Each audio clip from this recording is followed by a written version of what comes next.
Pertama,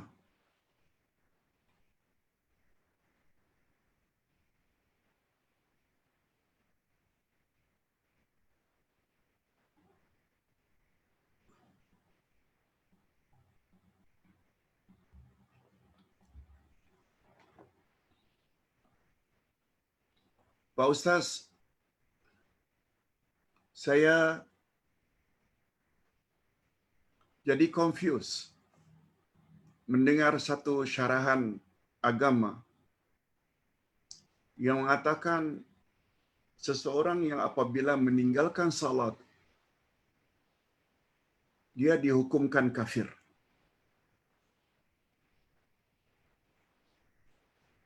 Tak perlulah Ustaz sebut siapa penceramah itu, apalagi beliau telah meninggal dunia.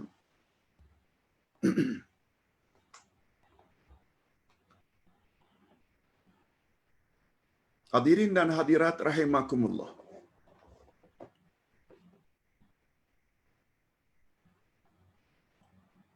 Orang yang meninggalkan salat dihukumkan kafir.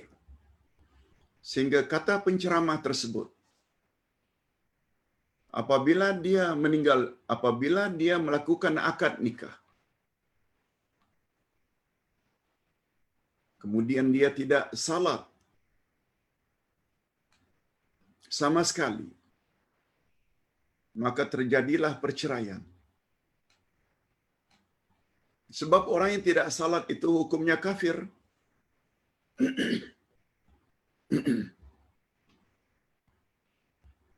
Okey. Pertanyaan tertumpu kepada soalan itu. Kalau suaminya tidak salat, dihukumkan kafir, mereka sebenarnya secara automatically sudah cerai. Macam mana dengan zuriatnya? Apakah dapat dikategori sebagai anak haram atau anak luar nikah? Ini pertanyaan. Jawaban Ustaz.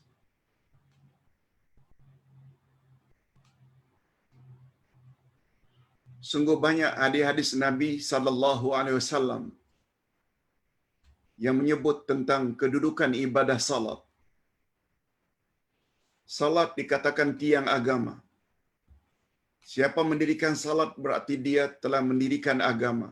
Siapa meninggalkan salat berarti dia telah merobohkan agama. Pertama-tama yang Allah akan tanya di akhirat nanti adalah tentang salatnya. Bila salatnya sempurna, amal-amal lain ikut sempurna. Bila salatnya rosak, tak sempurna, yang lain juga jadi tidak sempurna.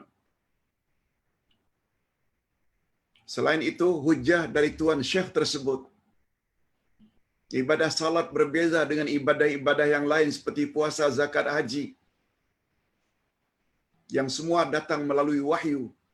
Tapi salat, Nabi sendiri yang jemput dari sisi Allah melalui Isra dan Mi'raj. Dikuatkan lagi oleh hadis Nabi, al-farqu bainal muslim wal kafir tarkus salah.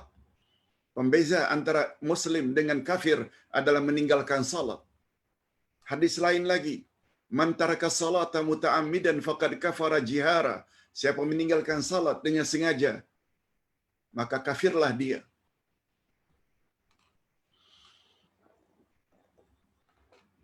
Ustaz bersyukur karena Ustaz belajar perbandingan ilmu fiqh. Perbandingan ilmu fiqh. Bukan hanya belajar pada satu mazhab, mazhab Abu Hanifah, mazhab Malik, mazhab Syafi'i, mazhab Imam Ahmad Ibn Hanbal. Mereka berbeza pendapat tentang hukum orang yang meninggalkan salat dengan sengaja. Ada di antara mereka yang berpendapat kafir, keluar dari Islam. Ada pendapat itu. Itulah pendapat yang Tuan Syekh tersebut coba sampaikan. Terutama pendapat Imam Ahmad Ibn Hanbal. Imam Asy-Syafi'i pula berpendapat lain. Kafir di sana dengan makna dosa besar, bukan keluar Islam. Sebab kufur terbagi dua, ada kufur besar, ada kufur kecil. Kita dah belajar pada buku 1, Akidah. Ada buku, ada kufur besar, kufur kecil.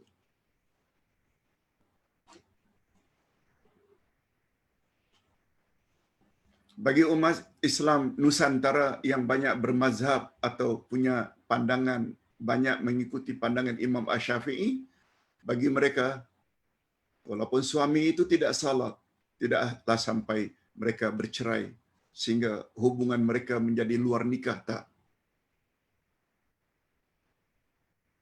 Tapi kita kena tahu juga, ada pandangan lain, yang juga kuat dalilnya, yang mengatakan memang kufur. Tuan Syekh berkenaan hanya coba ingin menyampaikan pandangan tersebut. Bagus juga kalau kita tahu bukan hanya satu mazhab, kita perlu tahu juga pandangan mazhab lain yang juga ada dalil-dalil tertentu. Okey, tak perlu confuse.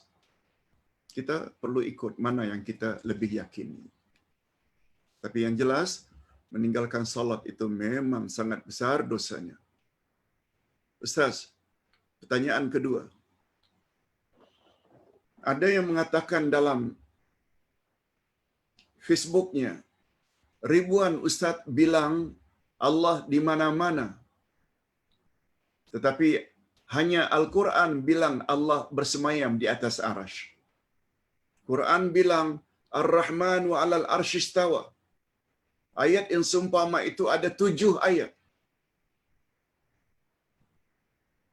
Cukup ikut Al-Quran. Sedangkan kebanyakan, kononnya ribuan ustaz mengatakan Tuhan di mana-mana. Begitu ustaz, saya dapati komen setengah-setengah rakan-rakan di Facebook. Hadirin dan hadirat, bukan Allah saja yang kata bahwa dia di langit. Nabi yang menjelaskan, arasy itu di langit. Nabi pernah tanya seorang jariyah, "Aina Allah?" Di mana Allah? Jariyah jawab, "Fis sama." Allah di langit. Bagi ustaz, kalau kita ingin selamat, nak dengar cakap siapa? Cakap Allah dengan cakap Rasul. Ustaz buat contoh. Imam Malik pernah komen terhadap firman Allah, Ar-Rahmanu 'alal arsy istawa. Imam yang diakui sebagai imam Ahlus Sunnah wal Jamaah. Apa kata beliau? Membuat satu kaedah. Al-istiwa'u ma'lum. Allah bersemayam itu sudah kita maklumi, sudah kita ketahui. Wal kaifiyatu majhul. Bagaimana dia bersemayam, kita jahil, kita tak tahu. Wal imanu bihi wajib.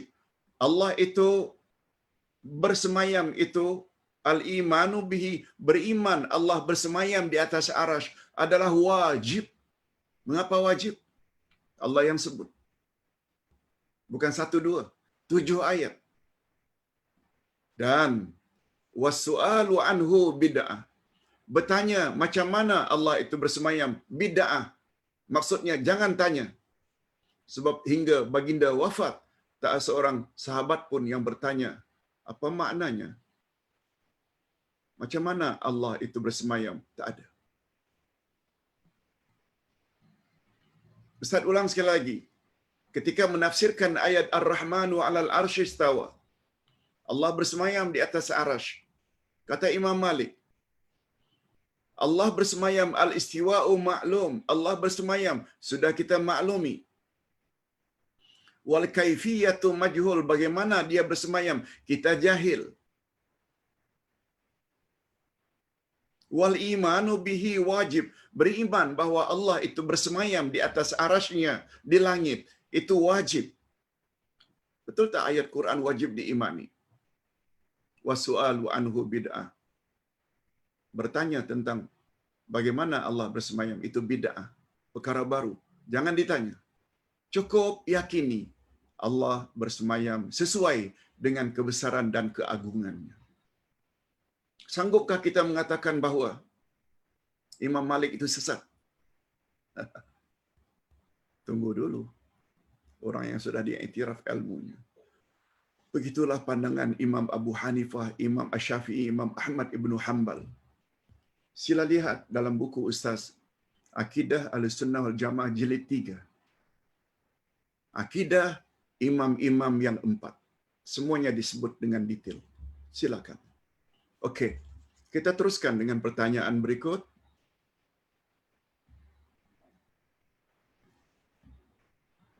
Pak Ustaz,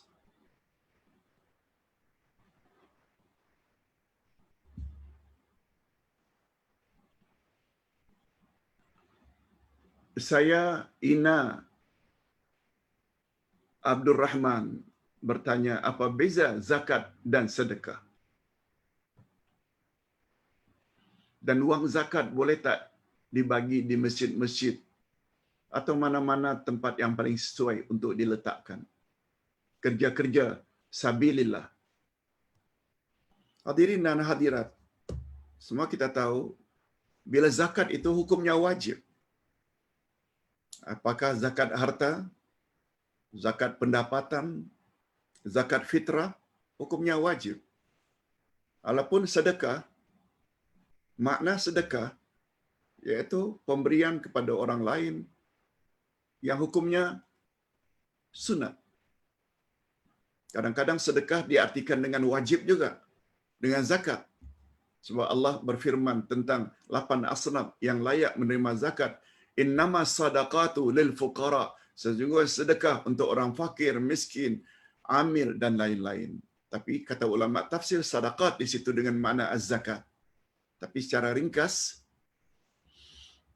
sebenarnya bila istilah zakat itu adalah yang wajib, sedangkan sedekah biasanya membawa kepada makna yang sunat. Pak Ustaz,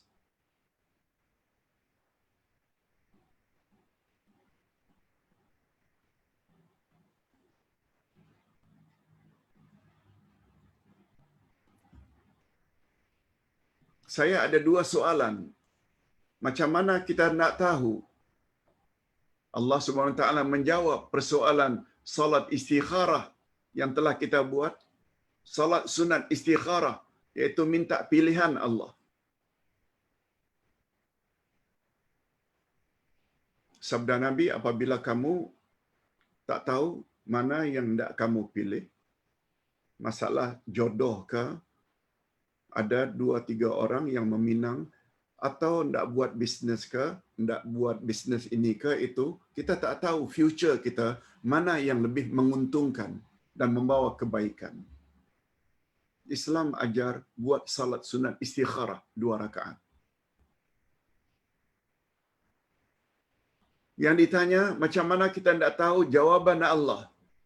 Setahu Ustaz, kita boleh tahu melalui kecenderungan hati, gerakan hati, mana yang lebih daripada beberapa perkara yang kita minta pilihan Allah.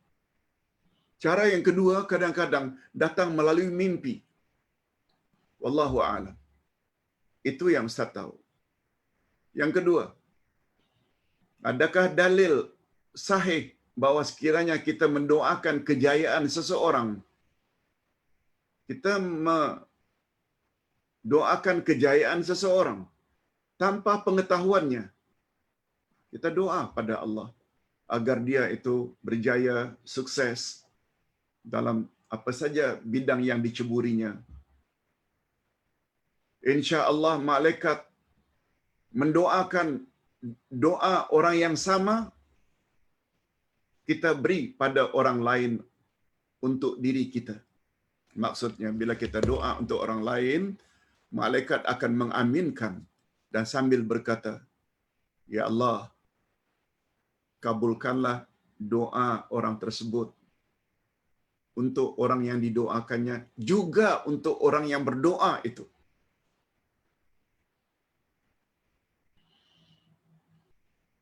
Ya Allah, si fulan itu saya kenal baik, dia rakan saya yang baik, jadikanlah dia jadi orang saleh, jadi orang yang bertakwa.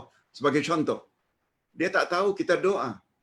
Malaikat minta pada Allah agar ketakwaan dan kesalihan juga dibagi oleh Allah kepada yang berdoa ini. Itu maksudnya. Jawaban Ustaz, hadisnya sahih, riwayat Imam Muslim.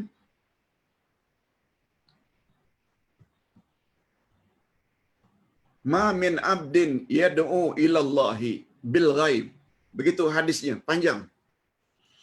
Siapa tak seorang pun yang berdoa kepada Allah untuk orang lain, sedangkan dia orang lain itu tidak tahu. Dia doa untuk kebaikan orang lain. Lalu malaikat minta supaya Allah Subhanahu wa taala beri juga kebaikan untuk orang yang didoakannya kepada orang yang berdoa. Hadis sahih riwayat Imam Muslim. Hadis sahih. Pertanyaan berikutnya.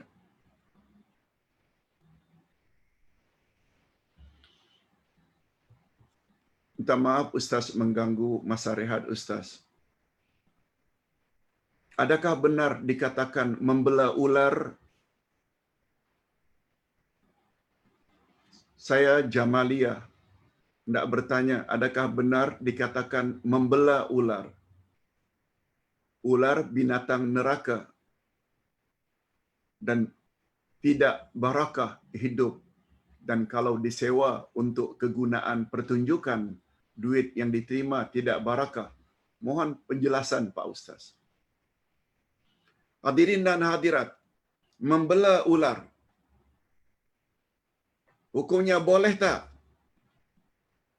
Apalagi telah dijinakkan. Kita gunakan pula untuk pertunjukan, demo. Orang akan beri kita hadiah. Penonton akan beri hadiah. Betulkah duit itu tidak barakah? Pertama sekali Ustaz tak sebut. Rasulullah sallallahu alaihi wasallam melarang kita memelihara 5 binatang.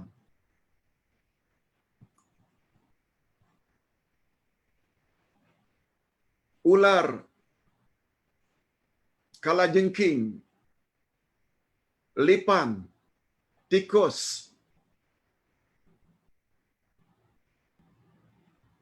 dan anjing, kecuali dengan kegunaan menjaga kawasan. Kalau Nabi Muhammad sallallahu alaihi wasallam melarang satu di antara 5 itu, bermakna haram kita memeliharanya. Bila haram pula memeliharanya, kita manfaatkan untuk mendapat income.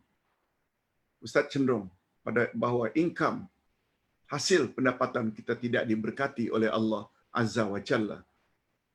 Ingat, dari yang 5 itu, ular satu di antaranya. Apalagi dalam hadis yang lain, apa kata Nabi? Bila kamu lihat ular, hendaklah kamu bunuh. Ini menguatkan lagi bahawa ular jangan dipelihara. Satu lagi Pak Ustaz ingin tanya, betul bolehkah kita buat ruqyah dari jarak jauh? Para ulama memberi syarat. Ruqyah bacaan jampi dari ayat Quran, hadis Nabi dibolehkan dari jarak jauh. Sama ada melalui telefon, melalui Skype,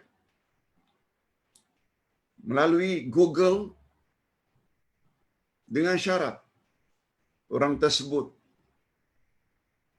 ada keuzurannya. Karena terlalu tua, atau dia tidak mau datang, orang sakit, apalagi dikatakan kena sihir. Biasanya dia tidak mau dirawat. Para ulama berpendapat boleh hukumnya. Boleh hukumnya. Tapi dengan syarat. orang tersebut ada halangan untuk datang.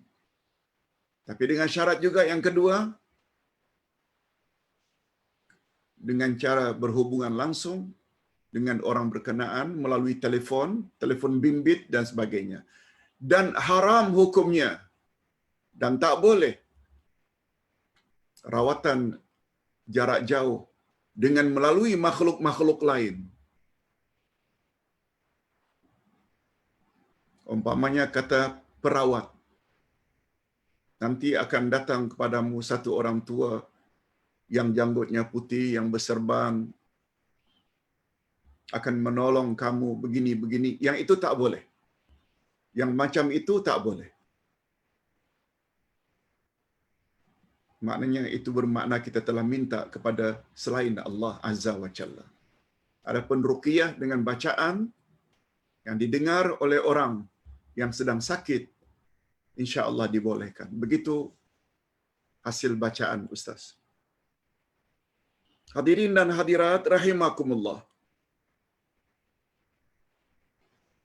Satu lagi. Ustaz, kakak ingin tanya, bolehkah sumbangan kita, anak-anak perempuan, kepada ibu berusia 90 tahun lebih, yang tiada pendapatan tetap, untuk keperluan repair rumah dan lain-lain, diniatkan sebagai zakat? Bagaimana dengan sumbangan cucu-cucu? Apa yang Kak faham, sumbangan anak laki-laki tidak boleh diniatkan zakat sebab dah memang tanggungjawab mereka. Apa yang Kak faham, sumbangan sedekah zakat lebih afdal diserahkan kepada kerabat terdekat yang memerlukan walaupun kepada anak atau ibu sendiri. Mohon pencerahan Pak Uday. Apa yang Ustaz sempat baca, sebagaimana ibu bapa tidak boleh zakat kepada anak-anaknya, sebab itu tanggungjawabnya.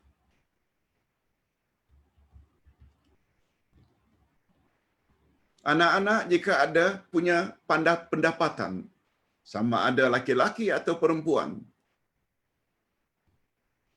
juga tidak boleh keluarkan zakat pada ibunya atau bapaknya.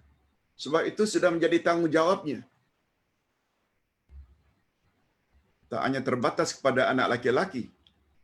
Anak perempuan juga hari ini sungguh banyak mempunyai income kadang-kadang lebih besar daripada anak laki-laki. Kepada ibu bapa, jangan kita bagi zakat. Sebab itu tanggungjawab kita. Kalau mereka memang susah.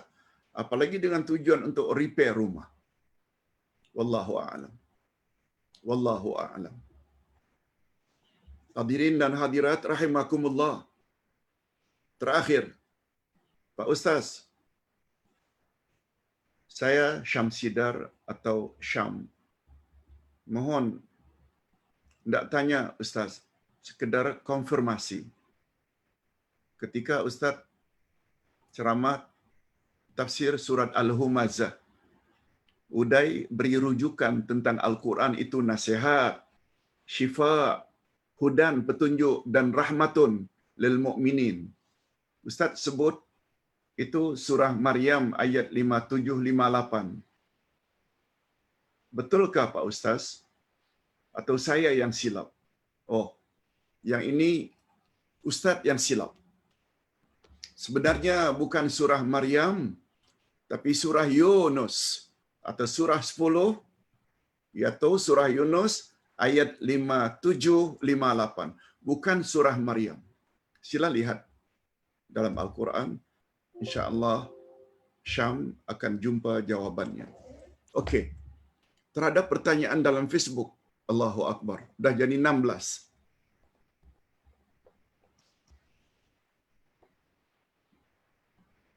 Ustaz coba jawab sesingkat yang mungkin. Pertama, Ustaz, orang yang ke kubur itu ziarahi di tempat-tempat yang dianggap keramat sebagai mengingati jasa-jasa mereka yang memartabatkan kedudukan Islam. Lalu mereka pun berzikir di sana. Macam mana Pak Ustaz?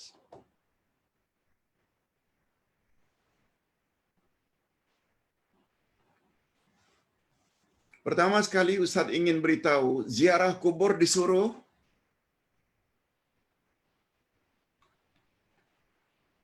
Nabi bersabda, "Kuntu nahaitukum an ziyaratul kubur wal an fazuruha fa innaha tudzakkirukumul akhirah. Fa innaha tudzakkirukumul maut." Dulu aku larang kamu ziarah kubur. Tapi sekarang ziarahlah kubur. Sebab ziarah kubur mengingatkan kamu kepada hari akhirat. Riwayat lain mengingatkan kamu kepada kematian. Mengapa Nabi kata dulu aku larang kamu ziarah? Karena ketika itu ada orang yang baru memeluk Islam. Yang selamanya atau sebelum itu, sebelum memeluk Islam, memang menjadi kuburiyun. Suka membesar-besarkan, mendewa-dewakan, mensucikan kubur. Nabi bimbang, etikadnya jadi salah. Tapi setelah dibimbing akidahnya, dah mantap, baru Nabi galakkan ziarah kubur.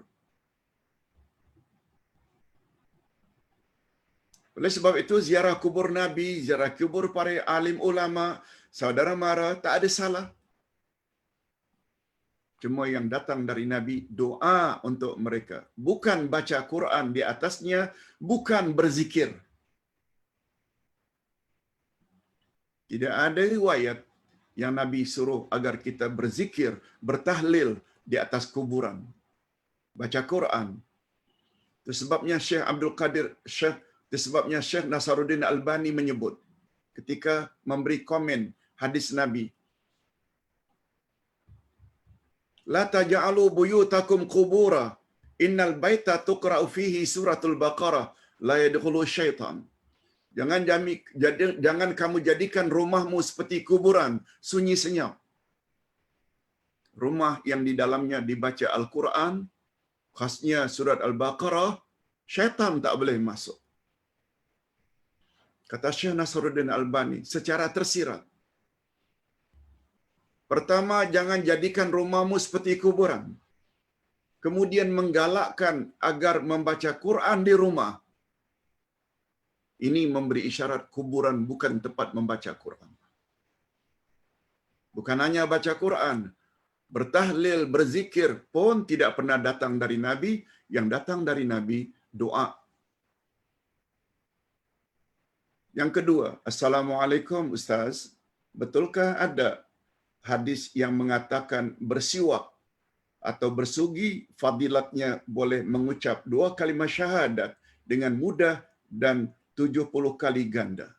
Mengucap 2 kalimah syahadat maksudnya akan mati itu mudah mengucap 2 kalimah syahadat karena mengamalkan bersiwak. Bersiwak ini bersugi. Hadirin dan hadirat, Nabi memang galak. Nabi memang galak. Terutama akan salat, terutama bila akan beruduk, terutama bila akan salat, terutama bila bangun tidur, siwak. Tapi tidak ada hadis yang sahih dalam kitab-kitab mu'tabar yang menyebut fadilatnya mudah mengucap 2 kalimah syahadat. Kalau ada ustaz yang sebut itu fadilatnya, tolong mintalah hadis, jangan sekedar dengar. Ustaz sampai saat ini tak pernah dengar adanya fadilat itu. Ustaz bimbang itu bukan hadis yang sahih. Lain halnya kalau kita mendoakan orang lain, dia tak tahu kita doa kebaikan untuknya. Allah SWT kata malaikat, "Ya Allah, tolong bagikan orang ini sama dengan kebaikan yang dia doa untuk orang lain. Orang lain dapat, dia juga dapat." Itu hadis sahih riwayat Imam Muslim. Ingat kata Imam kata Imam Ibnu Katsir dalam tafsirnya, tafsir Ibnu Katsir. Apa dia? Hadis-hadis Nabi yang paling banyak dipalsukan. Ustaz ulang. Hadis-hadis Nabi yang paling banyak dipalsukan adalah hadis tentang fadilat-fadilat. Buat ini dapat ini, buat ini. Paling banyak dilanda oleh kepalsuan. Sebabnya kita perlu berhati-hati bila mendengar sesuatu amalan tu ini fadilatnya. Sebab yang paling banyak hadis yang dilanda dengan kepalsuan, Nabi tidak sebut, katanya Nabi sebut adalah tentang fadilat sesuatu amalan. Yang ketiga, salam Ustaz. Apakah yang dimaksudkan dengan bertasbih? Adakah ia bermaksud mensucikan Allah SWT dari sifat mustahil baginya, zat yang esa, dan mentauhidkan Allah SWT? Juga apa beza maksud Allah Azza wa Jalla dan Allah Subhanahu wa taala? Mohon pencerahan. Ustaz jawab dulu. Allah Subhanahu wa taala. Allah Subhanahu wa taala. Dia Maha Suci lagi Maha Tinggi. Itu makna Subhanahu wa taala. Allah Azza wa Jalla. Allah Maha Perkasa lagi Maha Agung. Itu jawabannya terhadap pertanyaan tadi. Apa bezanya Allah Azza wa Jalla dengan Allah Subhanahu wa taala? Adapun pertanyaan pertama, apa makna tasbih, Pak Ustaz? Tasbih maknanya mensucikan Allah. Kalau disebut bertasbihlah, maknanya ucapan subhanallah, maha suci Allah. Dan tasbih cukup power. Tasbih iaitu ucapan kita subhanakallah atau subhanaka atau subhanallah, cukup power. Antara lain kata Nabi, dua kalimat ringan diucap lidah tapi sangat berat dalam timbangan pada hari kiamat, iaitu subhanallah wa bihamdi, subhanallahil azim. Itu dia tasbih. Bukti betapa powernya subhanallah atau subhanaka, iaitu kata-kata Allah Subhanahu wa taala, komen Allah terhadap zikir Nabi Yunus. Yang dengan zikir tersebut beliau diselamatkan oleh Allah daripada mati di perut ikan. La ilaha illa anta subhanaka inni kuntu minaz zalimin. Ini ada tiga. La ilaha illa anta tauhid. Tiada Tuhan yang berhak disembah melainkan Engkau. Subhanaka, maha suci Engkau. Ini tasbih. Inni kuntu minaz zalimin. Ini iktiraf, iaitu pengakuan. Aku mengaku aku banyak buat dosa, ya Allah. Kata Nabi Yunus. Tiga perkara. Tauhid, tasbih dan iktiraf. Tanpa mengurangi kedudukan tauhid, tasbih sangat istimewa. Apa kata Allah? Kalaulah bukan karena tasbihnya Yunus, subhanak. Kalaulah bukan karena tasbih Yunus, niscaya aku akan letakkan Yunus di perut ikan tersebut hingga ke hari kiamat. Itu sebabnya subhanallah, subhanallah, subhanallah sangat power. Itu sebabnya bila kita sujud, subhana rabbiyal a'la wa bihamdi, subhana rabbiyal a'la wa bihamdi. Niatkan dalam hati, minta ini, minta itu pada Allah dalam hati, Allah tahu. Dan itu power sebenarnya. Itu sebabnya dia diletakkan di tempat yang paling hampir antara kita dengan Allah, iaitu dalam sujud. Yang keempat, salam Ustaz, apa pandangan agama tentang salat ghaib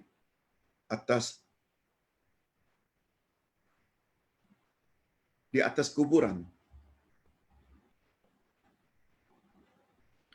Hadirin dan hadirat rahimakumullah. Ustaz dah baca tadi dalam hadis Nabi, jangan kamu salat di atas kuburan. Jangan kamu sujud di atas kuburan. Dalam hadis yang lain Nabi menyebut, jangan kamu, semua permukaan bumi boleh tempat untuk sujud. Ustaz dah sebut. Ada 5 perkara yang Allah bagi pada Nabi Muhammad yang Allah tidak bagi pada nabi-nabi yang lain. Satu di antara yang 5 ini, yaitu Rasulullah dibenarkan untuk sujud dan umatnya untuk sujud di mana-mana permukaan bumi. Jadi tak semestinya bila ada surau, ada masjid baru salat. Mana-mana. Dalam hutan kah, di padang pasir kah, di udara kah, di lautan kah, kita boleh salat. Cuma kata Nabi, semua tempat di atas muka bumi boleh salat kecuali kubur dan masjid. Maaf, kecuali kubur dan toilet.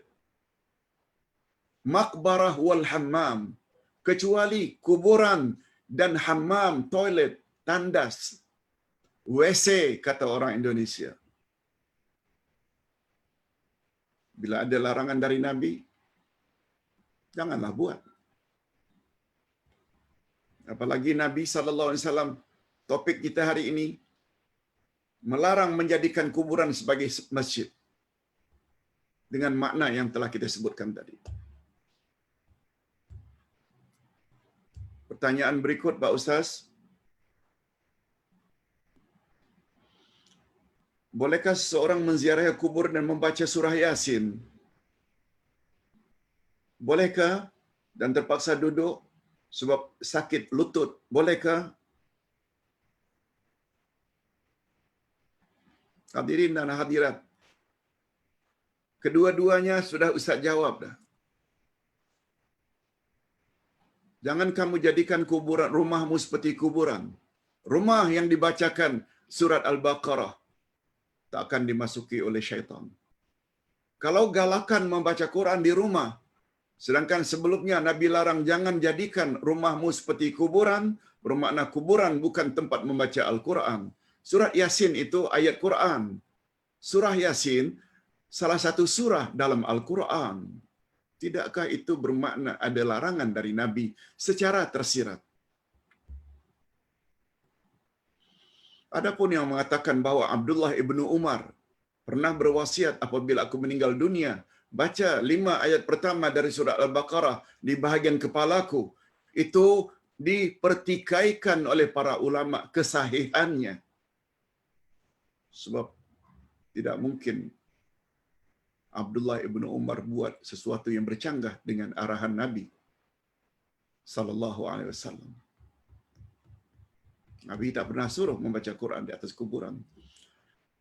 Nabi juga menjelaskan dalam hadis yang kita bacakan tadi, jangan kamu duduk di atas kuburan. Maknanya bila kita datang ke kuburan, berdiri saja. Bukan bentangkan tikar. Kecuali ingin berdoa, lutut pula sakit. Ini bab darurat. Ini bab emergency. Untuk orang yang emergency darurat, dia ada hukum tersendiri. Ad-darurat tubihul mahzurat. Bila awak sampai ke peringkat darurat, maka yang tak boleh hukumnya jadi boleh. Ini tak ada kaitan dengan pengisytiharan darurat ya. Karena COVID-19. Darurat atau emergency, salat fardu tidak sah bila tidak berdiri, mesti berdiri. Cuma kata Nabi, bila tak mampu berdiri boleh duduk, tak mampu duduk boleh berbaring. Tidak sah salat kalau tidak menghadap ke arah kiblat. Tapi apabila kita dalam pesawat, kita dalam tren, kita ingin salat, salatlah walaupun menghadap ke mana. Itu namanya darurat. Tak jadi masalah bagi orang yang sakit lutut, barangkali boleh bawa kursi lipat yang dijadikan tongkat, lalu dia duduk di atas kursi. Itu darurat. Tapi ingat, hukum asalnya tak boleh. Bukan Ustaz cakap, Nabi cakap. Yang keenam, dah ada hadis sahih tentang larangan Nabi beribadat di kuburan. Tetapi kenapa agaknya Ustaz masih ramai lagi yang membuat perkara ini, malahan dibuat oleh para ulama dan ustaz. Ustaz dah jawab tadi dah. Orang ramai cakap Tuhan di mana-mana. Allah yang cakap Tuhan di langit atau di atas arasy.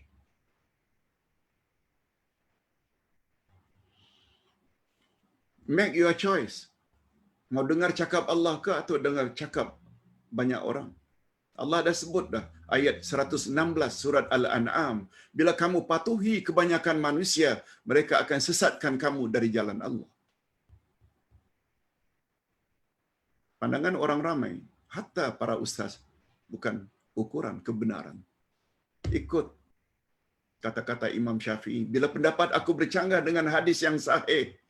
Hadis itu belum ayat Quran lagi. Campak olehmu pendapatku ke tembok, ambil hadis yang sahih. Itu baru betul. Tak jadi masalah barangkali ada dari kalangan jemaah yang baru dengar hadis ini. Ingat, walaupun kita sudah lanjut usia 80-90 tahun, tidak bermakna ilmu agama kita, semua ayat Quran dan hadis Nabi kita dah tahu. Dah. Banyak yang kita tak tahu lagi. Oleh sebab itu berlapang dada sajalah. Segera taubat sebelum Allah jemput. Ustaz, bersalawat dalam hati bolehkah Ustaz? Hadirin dan hadirat, bersalawat, coba dengar apa jawaban Nabi ketika ditanya, ketika turun ayat 56 surat Al-Ahzab. A'udzubillahi minasyaitonirrajim. Innallaha wa malaikatahu yusalluna 'alan nabi. Ya ayyuhalladzina amanu sallu 'alaihi wa sallimu taslima. Sesungguhnya Allah dan para malaikat bersalawat ke atas Nabi. Oleh sebab itu, hai orang-orang beriman, bersalawatlah kamu dan beri salamlah pada Nabi. Ketika ayat itu turun, sahabat bertanya, "Ya Rasulullah, kami disuruh agar bersalawat dan memberi salam kepada Tuhan. Cara memberi salam kepada Tuhan, Tuhan telah ajar, Assalamu alayka ayuhan Nabi. Wa kaifa nusalli alaik?" Macam mana kami bersalawat kepada Tuhan? Coba dengar apa jawaban Nabi. Qul, katakan olehmu, Allahumma salli ala Muhammad wa ala ali Muhammad. Apa makna katakan? Ucapkan olehmu, bukan dalam hati. Jadi salawat itu hendaklah diucap. Apabila khatib di atas mimbar pun bercakap, telah bersabda Nabi Muhammad, kita para jemaah walaupun ketika itu dilarang bercakap, sambut Allahumma salli ala Muhammad. Tak cukup dalam hati. Tak cukup dalam hati. Yang kedelapan, Assalamualaikum Pak Ustaz, adakah binaan di makam Rasulullah dan Nabi-Nabi sebelum seperti kawasan khas yang berkunci dikategorikan sebagai mendirikan binaan sebagai topik yang dibahaskan pada hari ini, adakah ianya dibenarkan? Tadi Ustaz dah sebut. Kubur Nabi pertama sekali hendaklah dikebumikan di mana baginda wafat. Jawabannya, di mana baginda wafat? Baginda wafat di rumah bersama Aisyah. Rumah Aisyah adalah bersebelahan dengan Masjid Nabawi yang dibina. Sebabnya Nabi apabila iktikaf dalam Masjid Nabawi, kadang-kadang menyorongkan kepalanya untuk disisir oleh istrinya di sebelah rumah.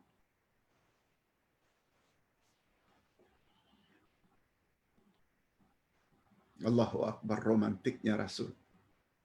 Macam itu kita dengan isteri.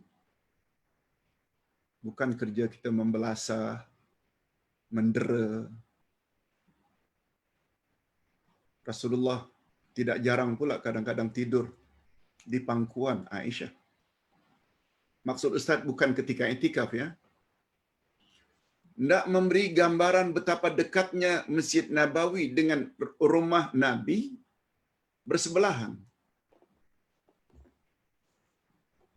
Setiap Nabi hendaklah dikebumikan di mana mereka wafat. Okey, itu satu. Yang kedua, kita tak salahkan khalifah zaman dahulu memasukkan kuburan itu di dalam Masjid Nabawi. Masjid Nabawi barangkali untuk tujuan pertama ia dibina barangkali untuk 100 orang ke 1000. Barangkali. Ribuan orang paling banyak. Hari ini jutaan manusia. Lalu masjid perlu tak perluasan? Perlu. Sekarang dilema, tidak diluaskan termasuk kuburan Nabi. Kuburan Nabi tidak boleh dirubah. Ini namanya darurat. Bila darurat, gunakan kaedah ad-darurat tubihul mahzurat. Bila dah sampai ke peringkat darurat, yang tak boleh asalnya jadi boleh. Cuma bimbang. Manusia berbuat syirik dan khurafat, lalu dipagar. Supaya jangan kawasan itu dimasuki atau disentuh. Cukup. Itu jawaban Ustaz tentang mengapa kuburan Nabi berada di dalam. Itu bab darurat. Kesembilan, Assalamualaikum Pak Ustaz. Ingin bertanya, bolehkah kita berdoa agar kita dimatikan di Madinah? Jazakallahu khairan.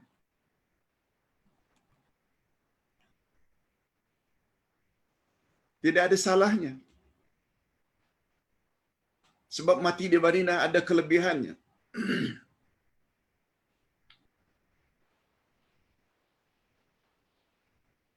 Mati di Madinah ada kelebihannya.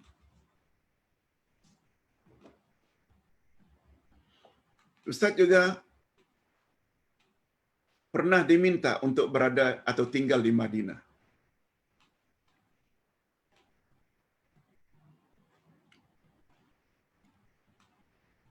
Begitu selesai pengajian di Madinah, Riyadh, istri, apa kata kalau kita tinggal saja di Madinah atau di Mekah? Lalu Ustaz jelaskan. Memang ada kelebihan mati di Madinah. Tapi pensyarah Ustaz di Universiti Islam Madinah berkata, bila awak telah mengaji di Islamic University Madinah, lalu dengan ilmu yang kamu telah dapati di universiti ini, lalu kamu pergi ke negara lain dengan tujuan untuk berdakwah menyampaikan kebenaran, tidak mustahil kerja kamu berdakwah di luar Madinah itu lebih afdal daripada duduk di Madinah hanya sekedar ingin mati di Madinah. Tanpa menafikan kelebihan mati di Madinah, tapi bila kita keluar berdakwah menyampaikan kebenaran di luar Madinah, berapa banyak orang dapat hidayah dan pedoman disebabkan oleh kita, tidak mustahil kita akan dapat lebih daripada sekedar mati di Madinah, hanya sekedar duduk-duduk di Madinah, salat dan beribadat di Madinah. Alhamdulillah akhirnya dapat diterima oleh keluarga. Akhirnya kita berangkatlah daripada Madinah, Riyadh, kemudian ke Malaysia. Tidak salah minta mati di Madinah. Itu ringkasannya. Yang ke-10. Assalamualaikum Pak Ustaz. Sebelum itu Ustaz ingin ingatkan balik apa yang dikatakan oleh almarhum, Allah yarham, rahimahullah, Syekh Ali Jabir. Walaupun saya lahir di Madinah, besar di Madinah, belajar di Madinah, Syekh Ali Jabir rahimahullah yang baru meninggal 4 hari yang lalu. Khamis, Jumaat, Sabtu, Ahad. Tapi beliau kahwin dengan orang Indonesia, Lombok. Dan beliau bertekad, saya berazam kalau boleh saya biar mati di Indonesia. Apa sebab? Karena beliau faham fadilatnya dakwah.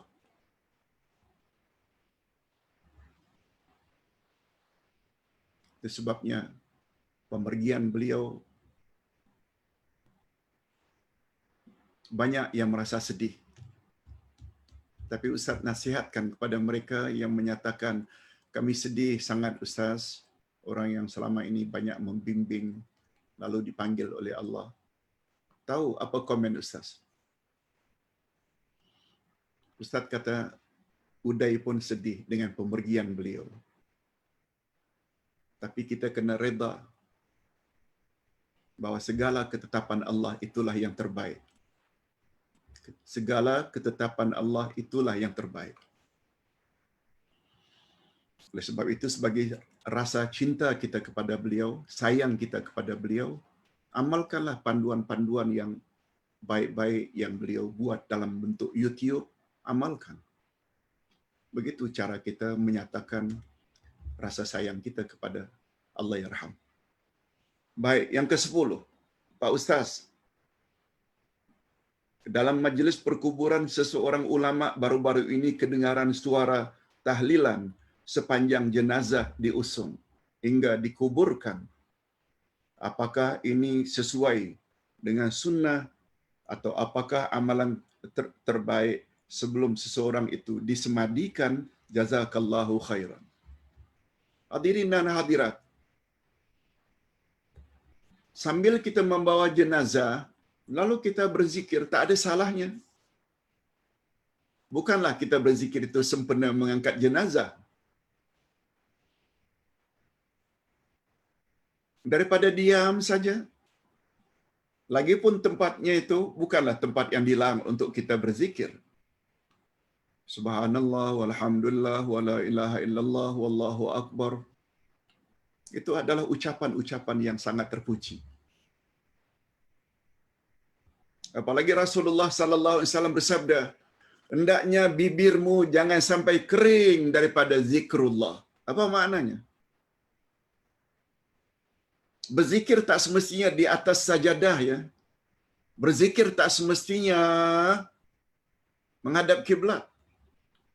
Jangan hendaknya lidahmu kering, bibirmu. Maaf, jangan hendaknya bibirmu kering daripada zikrullah. Itu memberi isyarat kita disuruh berzikir setiap. Apalagi Allah Subhanahu wa taala berfirman dalam ayat 90-91 surat Ali Imran, "Inna fi khalqis samawati wal ard wa ikhtilafil laili wan nahari laayatil liulil albab." Sesungguhnya penciptaan langit dan bumi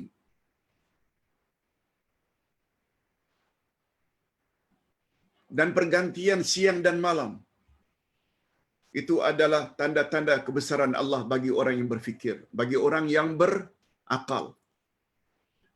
Ulul albab. Siapa ulul albab? Allah sebut definisi ulul albab. Alladzina yadhkuruna Allaha qiyaman wa qu'udan wa 'ala junubihim. Ulul albab itu ialah orang yang menyebut nama Allah ketika dia berdiri, ketika dia duduk, ketika dia baring. Nah, ada ulama yang tersalah dalam menafsirkan ayat ini. Kononnya kita digalakkan supaya berzikir dalam keadaan berdiri atau menari. Nah, kata ulama tafsir, ulul albab ialah orang yang berzikir kepada Allah, ingat pada Allah ketika berdiri, duduk dan baring, dengan makna mereka ingat dan berzikir pada Allah setiap saat. Anytime. Anyway. Itu maksudnya. Di sini kelebihannya bila kita belajar tafsir Quran. Bukan hanya dengar cakap-cakap orang. Hadirin dan hadirat rahimakumullah. Yang ke-11. Aduh, jadi 16 pula tambahannya. Tolong, admin, jangan tambah lagi. Pak Uday, apakah salah buat haul? Apa dalilnya? Kenapa tiap-tiap tahun Habib-Habib, Ustaz-Ustaz, Kiai-Kiai menyambut atau membuat haul? Apakah mereka tidak tahu haul dilarang? Haul Habib no, haul Habib Kadir Abdul Qadir Jailani dan ramai lagi. Mohon pencerahan Ustaz. Haul maknanya setahun. Itu sebabnya zakat di antara rukun zakat. Mesti keluarkan zakat. Pertama cukup nisab. Had. Kita wajib keluarkan zakat. Yang kedua haul. Sudah 1 tahun kita simpan harta tersebut. Haul. Tapi ada juga istilah haul ini menyambut hari yang ke setahun kematian si fulan. Tahun pertama, tahun kedua, begitulah. Haul, haul, haul. Khasnya dari kalangan habaib.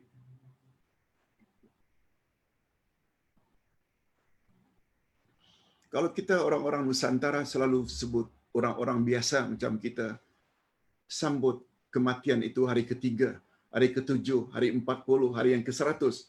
Satu lagi, haul. Jawaban singkat daripada Ustaz. Jawaban singkat daripada Ustaz. Tidak ada dalil sama sekali menyuruh berbuat demikian. Sama ada dari Nabi atau dari para sahabat. Sebab itu, kita yang berpahaman Ahlus Sunnah wal Jamaah dan definisi Ahlus Sunnah wal Jamaah sebagaimana sabda Nabi, "Ma ana alaihi wa ashabi." Mereka yang ikut aku dan ikut sahabat-sahabatku. Tidak ada hari ketiga, tidak ada hari ketujuh, tidak ada hari ke-40, tidak ada hari meratus, hari ke-100, tidak ada haul. Sebab itu semua tindakan-tindakan yang bercanggah dengan sunnah Nabi dan amalan para sahabat.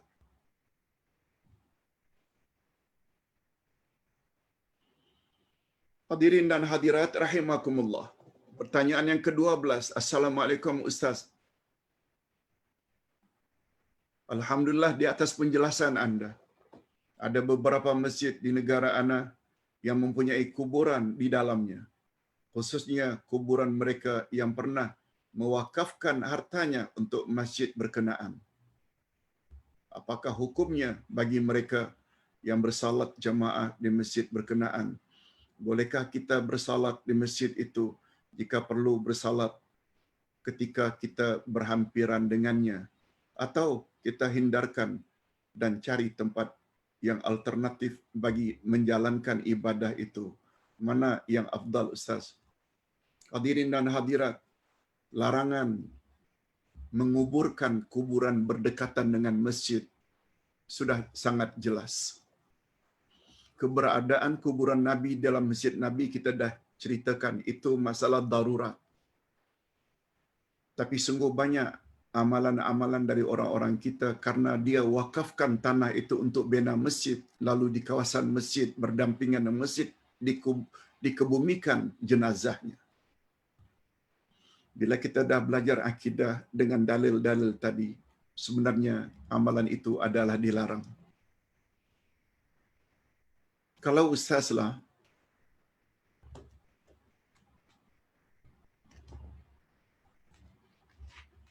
ustaz akan gali.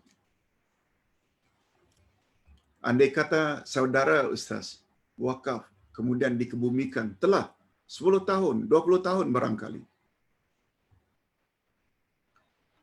Dengan keyakinan yang ada, ustaz akan coba gali kuburan itu, ambil tulang belulangnya, dipindahkan di luar kawasan masjid. Di perkuburan biasa. Dan itu dibolehkan dalam Islam. Menggali balik kuburan bila dah tersalah, bukan suatu kesalahan. Karena kita ingin lari daripada larangan Nabi Muhammad sallallahu alaihi wasallam, jangan jadikan kuburan sebagai masjid. Itu jawaban singkat Ustaz. Kita hendaklah berbuat berdasarkan keyakinan kita. Ustaz masih teringat lagi, waktu itu masih jahil. Ibu meninggal dunia ketika Ustaz berumur 17 tahun. Baru tingkatan 4, tingkatan 5.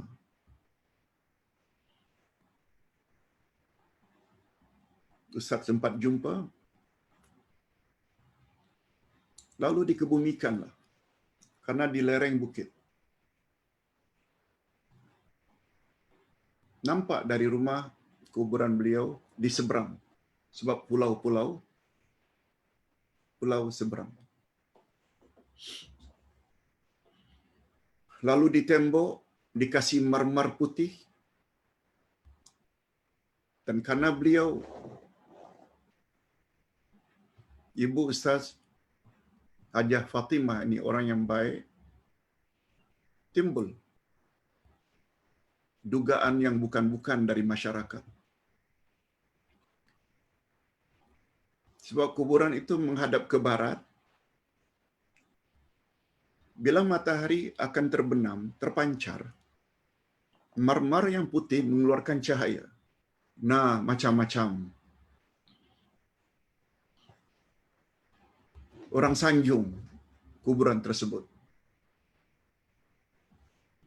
Begitu Ustaz belajar setelah universiti di Pekanbaru, Jakarta, ke Madinah, dah tahu ini semua, balik Ustaz bongkar semua marmar ini yang menjadi fitnah, kononnya mengeluarkan cahaya.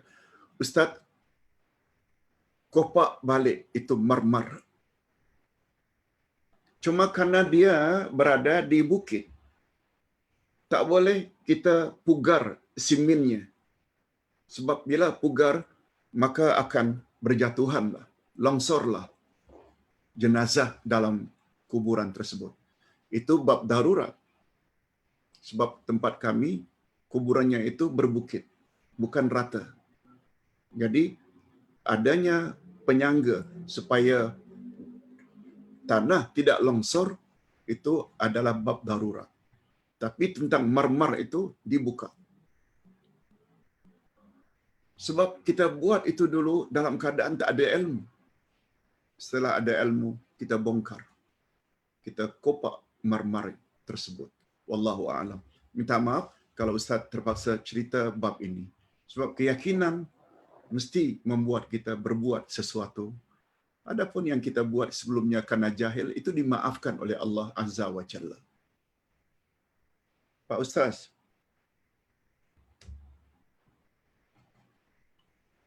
konsep jahil adakah Ustaz? Konsep jahil adakah Ustaz? Dan Habib-habib yang buat, mereka tergolong dalam jahil juga ke? Allahu Akbar. Hadirin dan hadirat,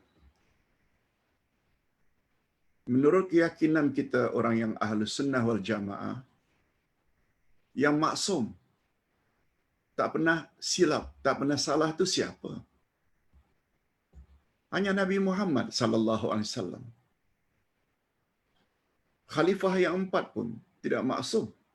Abu Bakar, Umar, Osman, Ali. Walaupun Habib-habib itu dari kalangan Sayyidina Ali, zuriat Sayyidina Ali, tak boleh kita beranggapan mereka tak pernah silap. Tahu tak yang beranggapan maksum itu dari keturunan Sayyidina Ali sebanyak 12 orang? Tahu tak? Itu Syiah. Ahlus Sunnah tak macam itu.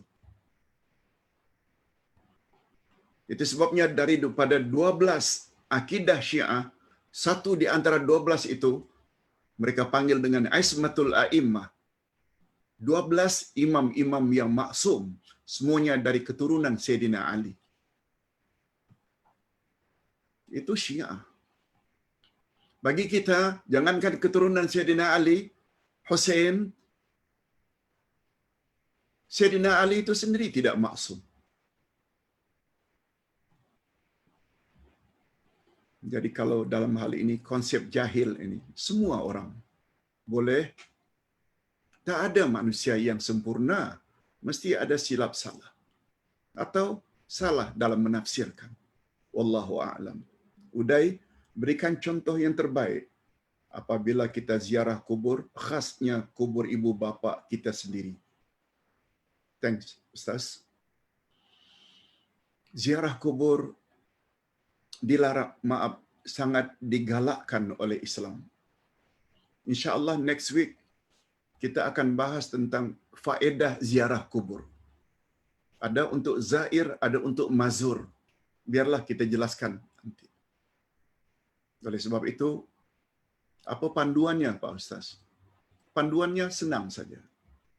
Sebagaimana Aisyah radhiyallahu anha tanya, "Ya Rasulullah, bila aku ziarah kubur, apa yang patut aku buat?" Kata Nabi, pertama-tama sekali, kamu hendaklah beri salam, "Assalamualaikum ya ahlal kubur, minal muslimin wal muslimat, wa inna bikum insyaallah lahiqun." Itu ada dalam pelajaran kita pada minggu akan datang. Selamat sejahtera untuk kamu sekalian, wahai penghuni kubur dari kalangan orang Islam, laki-laki dan perempuan, dan kami insya-Allah tak lama lagi akan menyusul kamu. Jangan lupa baca yang terakhir ini. Memang kita akan mati, Bu. Yang kedua kata Nabi, perbanyakkan doa di atasnya. Bukan banyak ayat baca Al-Quran. Bukan baca berzikir di atas kuburan. Malah ziarah itu kalau boleh sebaiknya dalam keadaan berdiri, bukan duduk. Jangan gunakan otak kita, akal kita. Tidakkah berdiri itu maknanya tidak hormat kepada kuburan, kepada jenazah? Subhanallah, agama jangan gunakan akal terlalu banyak. Pastikan saja sebagaimana yang Nabi suruh. Berdiri. Kata Nabi, jangan duduk di atas kubur. Apa makna jangan duduk? Berdirilah. Itu sebabnya kata Sayyidina Ali,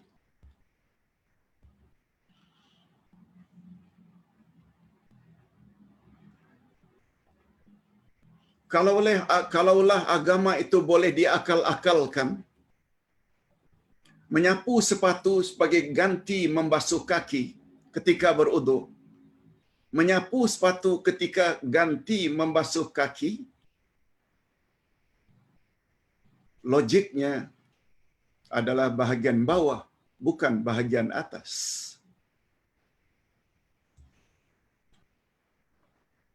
Ini kaki kita, telapak kaki, kaki kita. Ini kita punya betis, kaki. Menyapu sepatu sebagai ganti membasuh kaki, hendaklah disapu bahagian atas, kata Nabi. Atas sepatu. Kata Sayyidina Ali, kalaulah agama itu boleh dilogikkan, dirasionalkan, diakal-akalkan, bukankah menyapu bahagian bawah lebih afdal? Karena yang terdedah dengan kotoran itu di bahagian bawah. Tapi Nabi tidak suruh bawah, tapi atas. Itu menunjukkan bahwa agama bukan boleh diakal-akal. Apabila kita buang angin kentut, batal uduk, bukan bahagian keluarnya angin itu yang kita kena basuh. Ambil uduk. Jangan gunakan logik terlalu banyak. Dalil, nas itu yang lebih utama untuk kita dahulukan. Pak Ustaz, second last, 15. Assalamualaikum Pak Ustaz. Apa pandangan Ustaz yang kita boleh berjumpa dan mengetahui keadaan arwah ibu bapa dalam mimpi jika membaca beberapa ayat Al-Quran sebelum tidur? Hadirin dan hadirat, mimpi, hatta mimpi Rasulullah boleh terjadi. Yang tak boleh ini mendakwa melihat Rasulullah dalam keadaan jaga. Hanya saja dalam bab mimpi, mimpi orang biasa seperti kita ini terbagi 3. Mungkin dari Allah, mungkin dari Rasul, mungkin dari Allah, mungkin dari syaitan, mungkin hanya permainan tidur. Banyak ingat, maka datang dalam mimpi. Ini permainan tidur. Tak dinafikan dari Allah juga boleh. Seperti umpamanya, bila kita dah buat salat istikharah, datang dalam mimpi petunjuk daripada Allah. Itu mimpi dari Allah. Mungkin dari syaitan, mungkin permainan tidur. Tetapi mimpi para nabi, mimpi para rasul itu wahyu. confirm daripada Allah. Sebagaimana Nabi Ibrahim disuruh oleh Allah agar menyembelih anaknya Ismail. Betul tak? Beliau dapati dalam mimpi. Dalam surat Az-Zukhruf Allah berfirman, Ibrahim berkata, "Hei anakku, ya bunayya, ayah bermimpi tadi malam menyembelihmu. Fanzur kaifa tara." Bagaimana pendapatmu nak? Anaknya Ismail menjawab, yang ketika itu umurnya 13 tahun. "Ya abatif al ma tu'mar, satajiduni insyaallah minas sabirin." Wahai ayahanda, laksanakanlah perintah Allah itu. Anak anda sabar menghadapinya. Mengapa Nabi Ibrahim tidak teragak-agak menyampaikan pada anaknya? Karena beliau tahu mimpi para nabi itu adalah wahyu. Jangan ya kalau kita mimpi nyembelih anak lalu kita sembelih anak kita, enggak. Mungkin itu permainan syaitan. Wallahu a'lam. Tapi yang jelas mimpi itu ada yang datang daripada Allah. Wallahu a'lam. Yang terakhir yang ke-16. Allahu Akbar.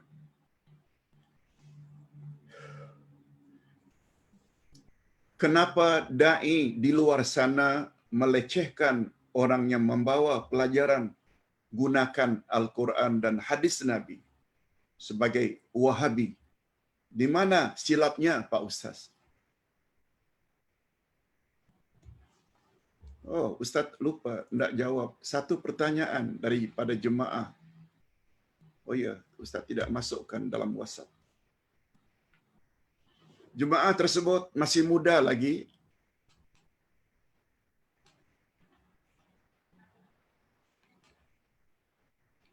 Kerja di bank Islam, di bank negara. Kata beliau, Ustaz, baru-baru ini saya ikuti salat cara Rasul. Bagus. Di celah-celah pelajaran tersebut, ustaz yang mengajar menganjurkan agar bertawassul kepada arwah-arwah orang yang telah meninggal dunia. Untung saya sudah dengar kuliah ustaz minggu lalu tentang tawassul bid'ah. Antara lain, kita tidak boleh bertawassul kepada orang yang telah meninggal dunia. Tawassul melalui doa orang yang masih hidup boleh. Tapi terhadap orang yang telah meninggal dunia, tak boleh. Lalu saya tanya, bolehkah tawassul pada orang yang sudah mati? Kalau ustaz itu jawab, boleh. Lalu disebut lagi, kita boleh datang ke kuburan Tok Kenali, minta hajat di situ. Hadirin dan hadirat, Tok Kenali orang alim besar zaman silam. Beliau telah wafat.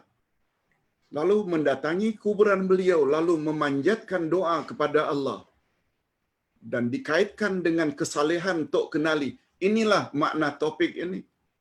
Larangan menjadikan masjid menjadikan kuburan sebagai masjid. Begitu saya tanya tersebut, bukankah itu dilarang? Apa ustaz itu jawab? Itu pahaman Wahabi.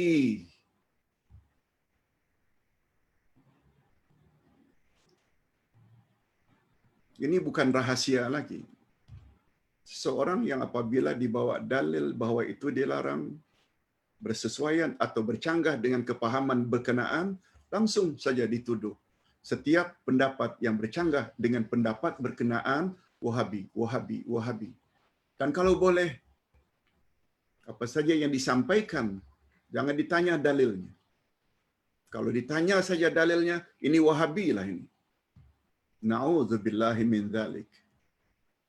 Hadirin dan hadirat, Uday tak setuju dengan cara itu sebab Uday yakin Islam agama Allah yang dibawa oleh Rasulullah, referensi utama, rujukan utama Islam, Quran dan Sunnah. Nabi beri jaminan, aku tinggalkan 2 pedoman. Bila kamu ikut kedua-duanya, kamu tak akan sesat selama-lamanya, iaitu Quran dan Sunnah. Saya kira cukup sampai di sini dulu. Mudah-mudahan apa yang disampaikan ini ada jugalah manfaatnya. Alhamdulillahirrabbilalamin. Wassalatu wassalamu ala asyrafil anbiya'i wal mursalin wa ala alihi wa sahbihi ajma'in. Ya Allah, ya Tuhan kami memohon kepadamu ilmu yang bermanfaat, rezeki yang baik-baik, dan amal yang diterima. Ya Allah, ya Tuhan kami, perbaikilah agama kami, sebab dialah yang akan mengurus segala urusan kami. Oleh sebab itu, untuk kesempurnaan agama kami, berilah kami ilmu-ilmu berasaskan Al-Quran dan Sunnah Nabi-Mu, sebab kami yakin dengan hanya berpandukan kedua-dua sumber itu, kami akan terhindar dari kesesatan. Ya Allah, hindarkan kami dari bala, dari wabak, khasnya COVID-19. Selamatkanlah kami, selamatkanlah keluarga kami, selamatkanlah rakyat kami, selamatkanlah muslimin muslimat tak kira di mana mereka berada. Wa sallallahu ala nabiyyina Muhammad wa ala alihi wa sahbihi ajma'in. Walhamdulillahirabbil alamin. Subhanakallahumma wa bihamdik asyhadu an la ilaha illa anta astaghfiruka wa atubu ilaik. Assalamualaikum warahmatullahi wabarakatuh.